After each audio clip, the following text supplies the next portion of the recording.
പറ മോനെ, നിനക്ക് ഈ വിവാഹത്തിന് താല്പര്യമല്ലേ? പറയേ. വർമ്മ സാർ ഇത് എന്ത് ഭാവിച്ചിട്ടാ? അവസാന നിമിഷം ഇതൊക്കെ ചോദിച്ചിട്ട് സഞ്ജു മോനെ വിഷമിപ്പിക്കരുത്. മോൻ നേരിട്ട് തന്നെ വർമ്മ സാറിനോട് പറ, സഞ്ജന മോളെ വിവാഹം ചെയ്യാൻ മോന് ഒരനിഷ്ടമില്ലെന്ന്. പറ മോനെ. അത് കേട്ട് വർമ്മ സാറിന്റെ ഉള്ളൊന്ന് കുളിർക്കട്ടെ അല്ലേ?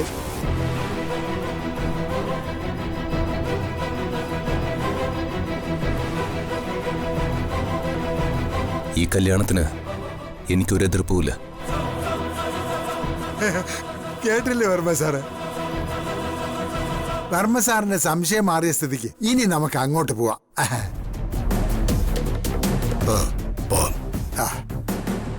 വാ വർമ്മ സാറേ, താഴെ വർമ്മ സാറിനെ അന്വേഷിക്കുന്നുണ്ടാവും. ശരി മോനെ.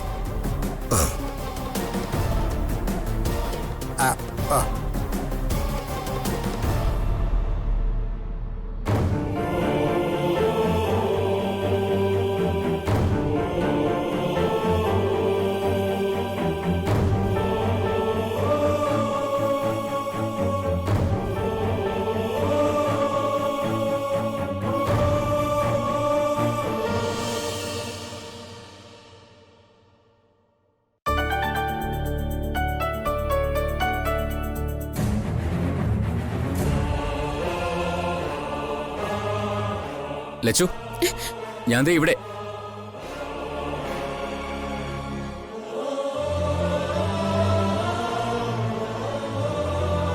എന്താ ലച്ചു വരാൻ വൈകിയത്?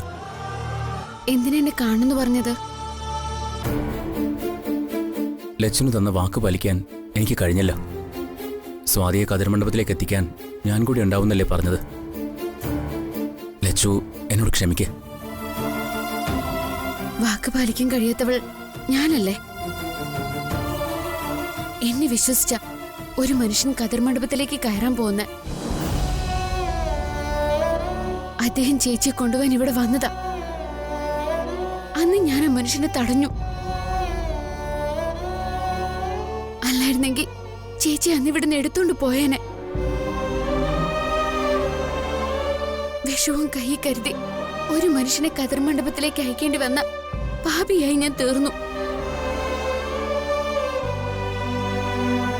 ഏതാപത്തിലും എന്റെ കൂടെ പെരുവണ്ണാപുരത്ത് അമ്മയുണ്ടാവുമെന്ന് ഞാൻ വിശ്വസിച്ചു. ഞാൻ അമ്മയെ വിളിച്ച് കരഞ്ഞപ്പോഴൊക്കെ അമ്മ എന്റെ വിളി കേട്ടിട്ടുണ്ട്. പക്ഷെ ഇവിടെ അമ്മ എന്റെ കൈയൊഴിഞ്ഞു. എന്റെ നാട്ടുകാരൊക്കെ പറയുമായിരുന്നു, മറ്റുള്ളവർക്ക് വേണ്ടി ലച്ചു പ്രാർത്ഥിച്ച ആ പ്രാർത്ഥനയ്ക്ക് ഫലം ഉണ്ടാവുമെന്ന്. ലച്ചുവിന് മാത്രമേ ഭാഗ്യമില്ലാതെ പോയിട്ടുള്ളൂ എന്ന്. അത് സത്യമില്ലെന്ന് എനിക്ക് മനസ്സിലായി. ഞാൻ കാരണം ഇനി എത്ര പേരാ മരിച്ചു വീഴാൻ പോകുന്നത്? ഒരു കുടുംബം മുഴുവനും ഇപ്പൊ ഇല്ലാതാവാൻ പോവാ. എല്ലാത്തിനും കാരണമായത് എന്റെ ഒരേ ഒരു വാക്കാ. പെരുവണ്ണാപുരത്ത് അമ്മയിൽ വിശ്വാസം അർപ്പിച്ച ഞാനത് പറഞ്ഞത്. ലച്ചു, നീ തോറ്റുപോയിട്ടില്ല. ഇതൊക്കെ ദേവി നിന്നെ പരീക്ഷിക്കുന്നതായി നീ കരുതണം. നിന്റെ ആത്മധൈര്യം എത്രത്തോളം ഉണ്ടെന്ന് ദേവി പരീക്ഷിക്കുന്നതാണെങ്കിലോ? ഞാനൊരു മണ്ടിയാണെന്ന് കരുതിയാണോ ഡോക്ടറിനെ ആശ്വസിപ്പിക്കാൻ ശ്രമിക്കുന്നത്? മുഹൂർത്തത്തിന് ഏതാനും മണിക്കൂറുകൾ മാത്രമേ ഉള്ളൂ. ചേച്ചിക്ക് എഴുന്നേക്കാനായ പോലും എങ്ങനെ ചേച്ചിയുമായിട്ട് കതിർമണ്ഡപത്തിൽ എത്താനാവും? അദ്ദേഹം വിളിച്ചിട്ട് മറുപടി പറയാനില്ലാത്തോണ്ട് ഞാൻ ഫോണ് പോലും എടുക്കുന്നില്ല. സിദ്ധിമുത്തിയുടെ കയ്യിൽ അത്ഭുത ഫലസിദ്ധികളുള്ള മരുന്നുകളുണ്ട്. അവർ മനസ്സുവെച്ച സ്വാതിക്ക് എഴുന്നേൽക്കാനാവും. അതിന്റെ കാര്യം നീ എനിക്ക് വിട്. കതിർമണ്ഡപത്തിൽ സഞ്ജു മരിച്ചു വീഴാൻ പാടില്ല. നമ്മൾ അവനെ മരണത്തിന് വിട്ടുകൊടുക്കരുത്. അവൻ മരിച്ചെന്നറിഞ്ഞാൽ സ്വാതി പ്രാണത്യാഗം ചെയ്യും. പിന്നെ മംഗലശ്ശേരി വീട്ടിൽ എത്ര പേർ അവശേഷിക്കുമെന്നും അറിയില്ല. എല്ലാവരും രക്ഷിക്കാൻ ലച്ചുവിന് കഴിയും. ഞാൻ എന്ത് ചെയ്യണമെന്ന് ഡോക്ടർ പറയുന്നേ? ലച്ചു കതിർമണ്ഡപത്തിൽ ചെന്ന് കല്യാണം മുടക്കണം. ഞാൻ സിദ്ധിമുത്തിയുടെ അടുത്തേക്ക് സ്വാതിയെ കൊണ്ടുപോ. കതിർമണ്ഡപത്തിൽ ചെന്ന് എങ്ങനെയെങ്കിലും ലച്ചു കല്യാണം തടഞ്ഞു വെക്കണം. സ്വാതി വരുന്നുണ്ടെന്ന് വിളിച്ചു പറഞ്ഞാൽ മതി.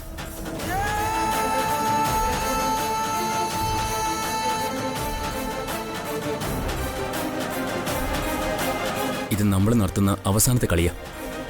ഇതിൽ ജയം നമ്മുടേത് മാത്രമായിരിക്കണം. നിങ്ങൾ ചേച്ചിയെ കൊണ്ടുവരൂ. യുദ്ധം ചെയ്യുന്നവര് തിരിഞ്ഞു നോക്കിയോ തോൽക്കുമെന്ന് കരുതിയോ അല്ല അതിനിറങ്ങുന്നത്. പോരാടുകയാണ്. ഇവിടെ അത് തന്നെ ചെയ്യണം.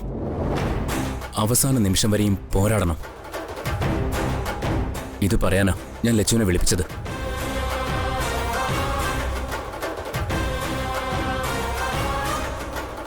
ലച്ചുവിനെ കൊണ്ടുപോകാൻ ഞാനൊരു കാർ വിളിച്ചിട്ടുണ്ട്. ഗേറ്റിന് പുറത്ത് കാർ വന്ന് കിടപ്പുണ്ട്. ലച്ചു വാ.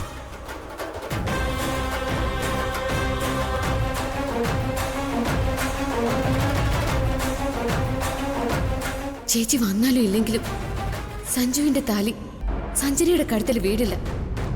അത് തടയാൻ എനിക്ക് കഴിയും. എനിക്ക് മാത്രം. ദക്ഷാമേ, ഞാൻ വരികയാണ്. നിങ്ങൾക്കെന്നെ തടയാൻ കഴിയുമെങ്കിൽ തടഞ്ഞു.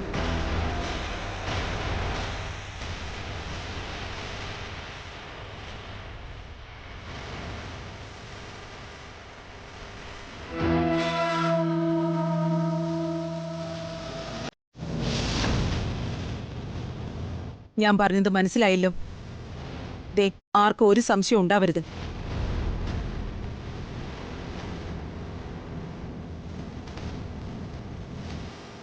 എല്ലായിടത്തും നിങ്ങളുടെ ശ്രദ്ധയുണ്ടാവണം. മോളെ, ആ, ഒരു കാര്യം പറയാനുണ്ട്. എന്താ നമ്പീശ? സ്വാതിയുടെ കാര്യത്തില് നമ്മുടെ കണക്കുകൂട്ടലൊന്ന് തെറ്റി. എന്താ നിങ്ങൾ പറയുന്നത്? കുളത്തിൽ നിന്ന് സ്വാതിയെ അവർ കണ്ടെടുത്തു.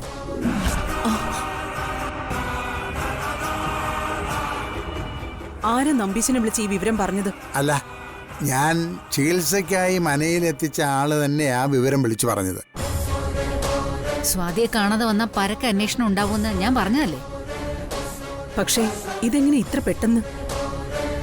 അന്വേഷണം കുളത്തിലും കിണറ്റിലും എത്താൻ അരമണിക്കൂറെങ്കിലും കഴിയില്ലേ? അർത്ഥപ്രാണനായ ആ പെണ്ണിന്റെ ജീവൻ പോവാൻ ആ സമയം വേണോ? ലക്ഷ്മി എന്തോ കാര്യത്തിന് കുളത്തിലേക്ക് പോയിരുന്നു. ആ പെണ്ണ് നമ്മുടെ റേഞ്ചിനപ്പുറമാണെന്ന് ഞാൻ പറഞ്ഞിട്ടുള്ളതല്ലേ. ഏതാപത്തിലും മംഗലശ്ശേരിക്കാരുടെ രക്ഷാദേവതയായി അവിടെ മാറിക്കഴിഞ്ഞു. ഇവിടെയും അത് തന്നെയാ സംഭവിച്ചത്. ഒരു പീറ പെണ്ണിനെ വാഴ്ത്തുന്നത് നമ്പീശനൊന്ന് നിർത്ത്. അങ്ങനെയെങ്കിൽ സ്വാതിയെ കുളത്തിലെറിയുന്നത് അവൾ കണ്ടു കാണും. ഇല്ല, ഇതാരാ ചെയ്തതെന്ന് ഇപ്പോഴും മനയിലുള്ളവർക്ക് വ്യക്തമല്ല. ഏയ്, നമ്മള് ഭയപ്പെടാനൊന്നുമില്ല. അവള് കതർ മണ്ഡപത്തിലേക്ക് വരില്ലെന്നുള്ള കാര്യം 100% ഉറപ്പാണ്.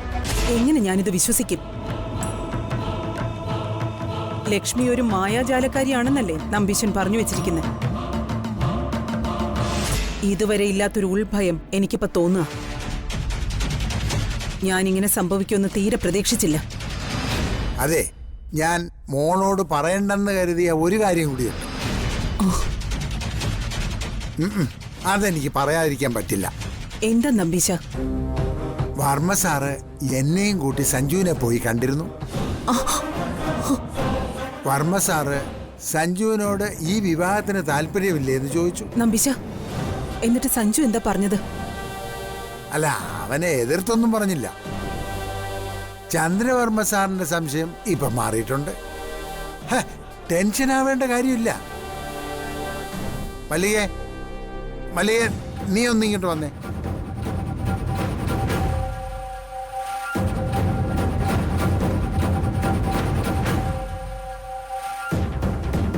ചുവടുകൾ പിഴച്ചു തുടങ്ങുകയാണോ?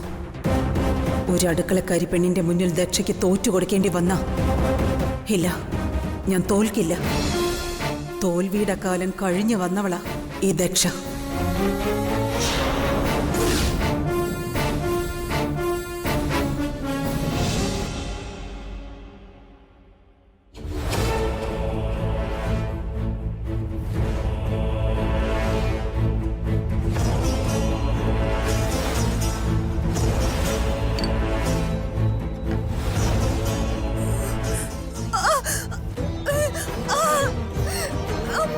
അയ്യോ മോളെ, എന്തു പറ്റി മോളെ?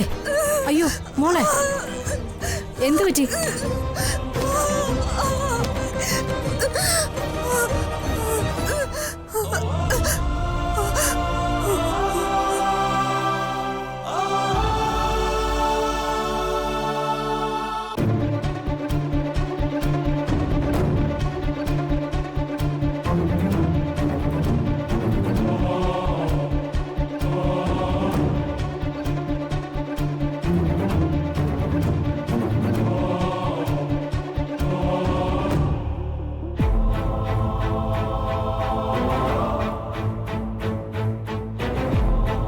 പരിഭ്രമിക്കാനായിട്ടൊന്നും കാണുന്നില്ല. ഞാൻ വന്ന് നോക്കുമ്പോ കുഞ്ഞു കിടന്ന് പെടയായിരുന്നു തിരുമേനി. മുത്തശ്ശ, ചിലപ്പോ ഹൃദയ സംബന്ധമായിട്ട് എന്തെങ്കിലും. കൂടുതൽ മനസ്സിലാക്കണമെങ്കിൽ കുട്ടി ഉണരണം. അല്പം വെള്ളം എടുക്കുക.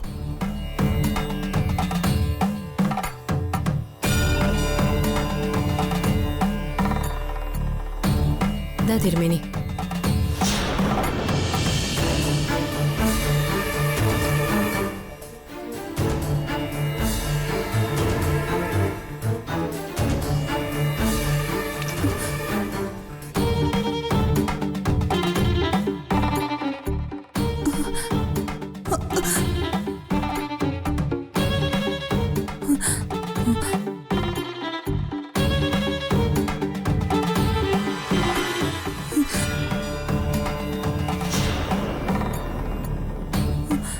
എന്താ കുട്ടി ഉണ്ടായത്?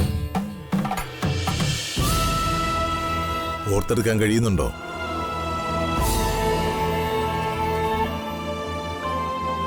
ചെറുതായിട്ട് നെഞ്ചു വേദനിച്ച് തുടങ്ങിയതാ. പിന്നെ അത് കൂടിക്കൂടി വന്നു. ഒടുവിൽ സഹിക്കാൻ പറ്റുന്നതിലപ്പുറമായി മാറി. പിന്നീടൊന്നും ഓർമ്മയില്ല. ആ സമയം ശരീരം നന്നായി തളർന്നു പോകുന്ന പോലെ തോന്നിയോ? വലിയ തളർച്ചയൊന്നും അനുഭവപ്പെട്ടില്ല. നന്നായിട്ട് വിയർക്കുന്നത് പോലെ അനുഭവപ്പെട്ടോ? ഇല്ല തിരുമേനി. പെട്ടെന്ന് കണ്ണിൽ ഇരുട്ട് കയറുന്നതായിട്ട് ഒറ്റ തോന്നിയോ? ഇല്ല. ചെറിയ അളവിൽ ശ്വാസതടസ്സം അനുഭവപ്പെട്ടോ?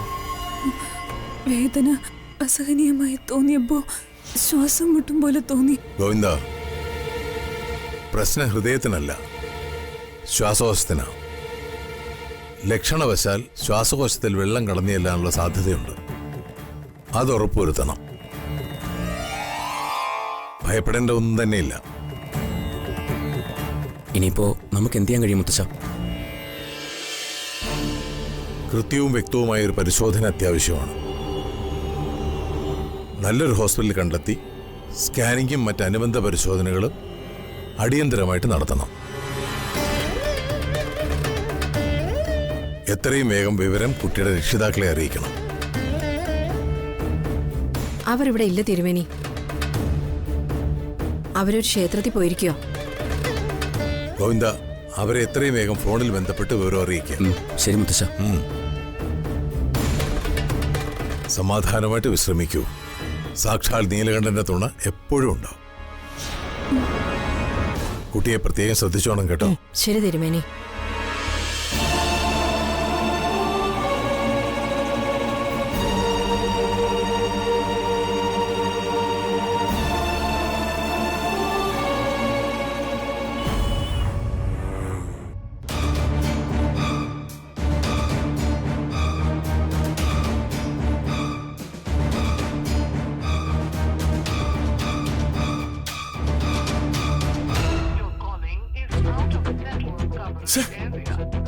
എത്ര ടൈമായി വിളിക്കുന്നു?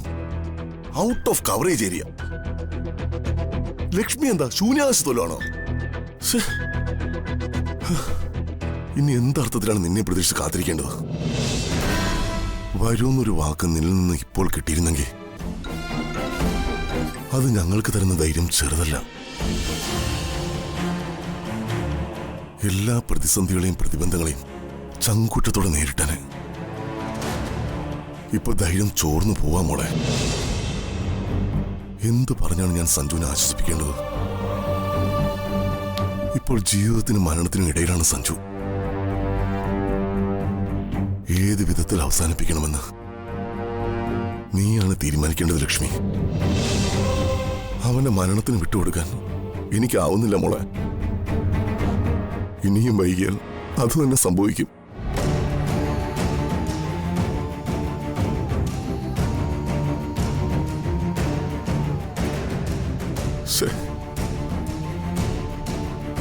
ഇനി എന്ത് ചെയ്യും ഭഗവാനെ?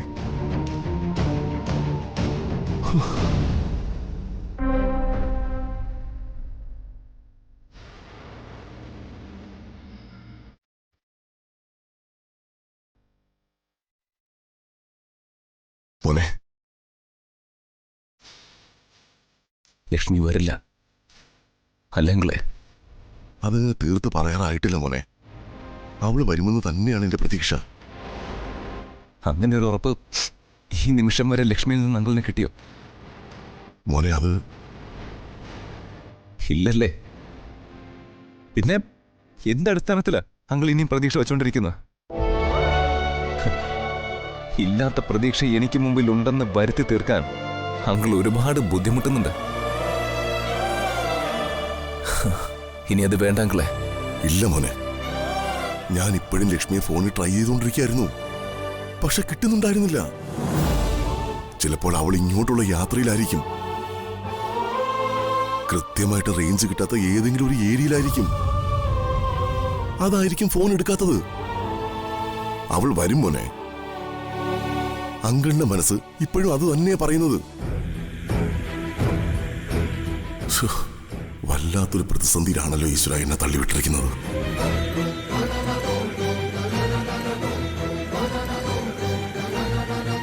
നമ്മുടെ അമ്മുനെ നമുക്കറിഞ്ഞൂടെ മോനെ?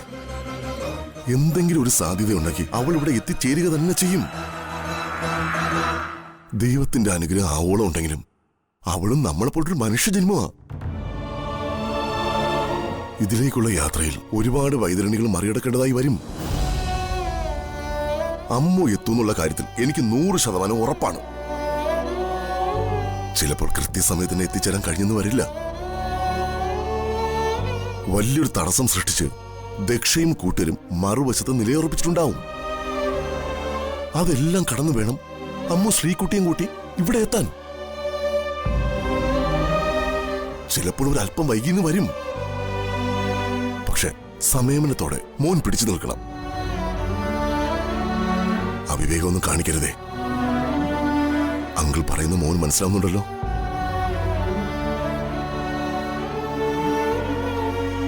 മനസ്സിലായി അങ്കിൾ. സഞ്ജനയെ താലി കെട്ടിയാലും ഞാൻ ലക്ഷ്മിക്ക് വേണ്ടി കാത്തിരിക്കണമെന്ന്, സ്വാധീനം കൊണ്ട് ലക്ഷ്മി വരുമെന്ന് പ്രതീക്ഷിക്കണമെന്ന്. സഞ്ജനയുടെ കഴുത്തി താലി കെട്ടേണ്ടി വന്ന പിന്നെ സഞ്ജു ഇല്ല അങ്കിളെ. അതോടെ എല്ലാം അവസാനിക്കും. എന്നാ അങ്കിൾ മറ്റൊരു കാര്യം പറയട്ടെ. സഞ്ജനയുടെ കഴുത്തിൽ താലി കെട്ടേണ്ടി വന്നാൽ മാത്രമല്ലേ മോൻ ഇതെല്ലാം ചെയ്യേണ്ടി വരുന്നുള്ളൂ? സഞ്ജനയുടെ കഴുത്തിൽ മോൻ താലി കെട്ടണ്ട. അല്ലാതെ തന്നെ മോന് രക്ഷപ്പെടാം. അതിനുള്ള വഴി ഈ അങ്കിൾ ഒരുക്കി തരാം. നിനക്ക് ഈ അങ്കിളിന്റെ വിശ്വാസമാണോ? എങ്കിൽ അങ്കിൾ പറയുന്ന പോലെ നീ ഒന്ന് നിന്ന് നിന്നാൽ മാത്രം മതി. ബാക്കിയുള്ള കാര്യങ്ങളൊക്കെ ഈ അങ്കിൾ ചെയ്തോളാം. അങ്കിള് പറയുന്നൊന്നും ഇനി എനിക്ക് മനസ്സിലായിട്ടില്ല. മറ്റൊന്നുമല്ല,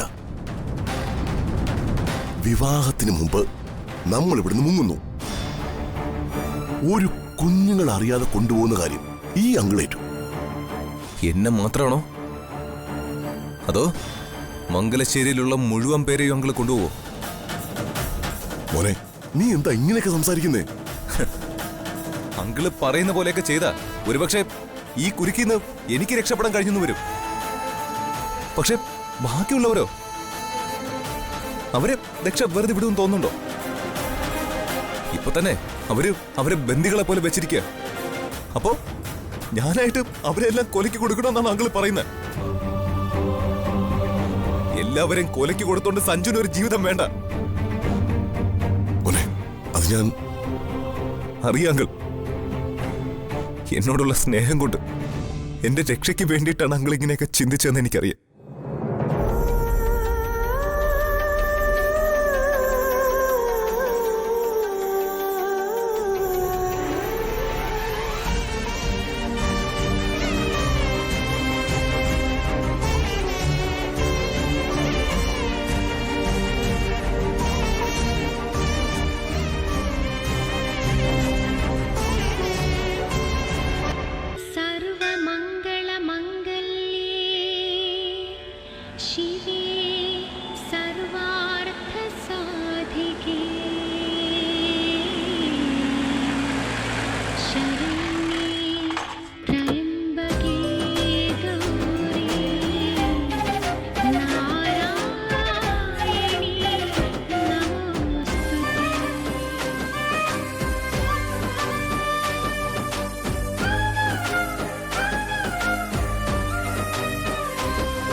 ദേവി, ഇത് ഞാൻ ദേവിയുടെ മുന്നിൽ വരുന്നത് 3-ാം തവണയാണ്. ആദ്യം വന്നത് സ്നേഹിച്ച പെണ്ണിനെ സ്വന്തമാക്കാൻ കഴിയുമെന്നറിയാനാ. ആഗ്രഹിച്ച കാര്യം സഫലമാകുമെന്നറിയാൻ ദേവിക്ക് മുന്നിൽ നിന്ന് അഭീഷ്ടസിദ്ധി പൂജ നടത്താൻ പറഞ്ഞതും അവളാ. ദേവിക്ക് ഏറെ പ്രിയപ്പെട്ടവൾ അമ്മു.